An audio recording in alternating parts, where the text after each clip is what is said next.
Sen, nak tanya 60 tahun UMNO perintah Malaysia, apa yang UMNO buat untuk Islam? Yang pertama, sejak merdekanya negara, UMNO mempertahankan perlembagaan. Yang mana dalam perlembagaan itu adanya Islam sebagai agama persekutuan. Kenapa UMNO pertahankan perlembagaan?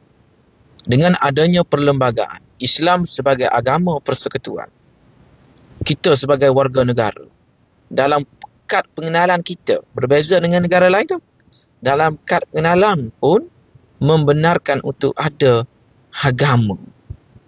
Wan Mahusin bin Wazin, bangsa Melayu, agama Islam. Cuba cek negara lain, ada ke tidak?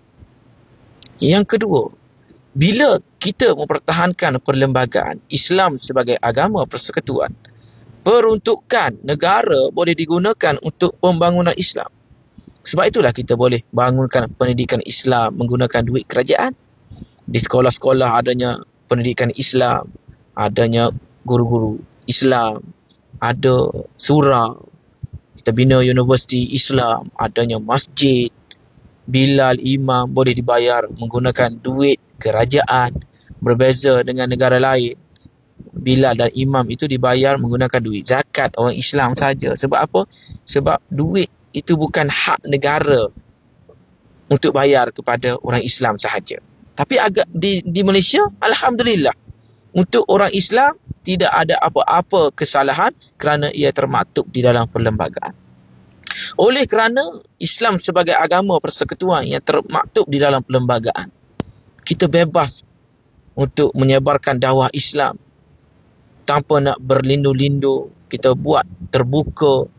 Setiap majlis boleh baca doa. Macam-macam lah nikmat kita berada dalam negara Malaysia ini yang diperintah oleh Barisan Nasional. Tak payah tanyalah jasanya banyak sangat. Kalau saya senaraikan, jenuh 2 hari, 3 hari tak habis lagi. Kalau nak mudah, tengoklah jasa PAS ada ke tidak. Tapi dalam saya menyatakan bahawasanya UMNO mempertahankan perlembagaan, parti mana yang menentang perlembagaan? Parti PAS yang menentang perlembagaan. Termasuklah tu yang terkandung dalam perlembagaan Islam sebagai agama persekutuan, kedudukan orang Melayu, hak istimewa orang Melayu, kedudukan raja-raja Melayu, semua termasuk dalam perlembagaan yang ditentang oleh PAS. Jadi PAS ini adalah menentang Islam. Sebab itu berlakunya solat 2 imam. Bukan Islam suruh. Bukan Islam suruh fitnah.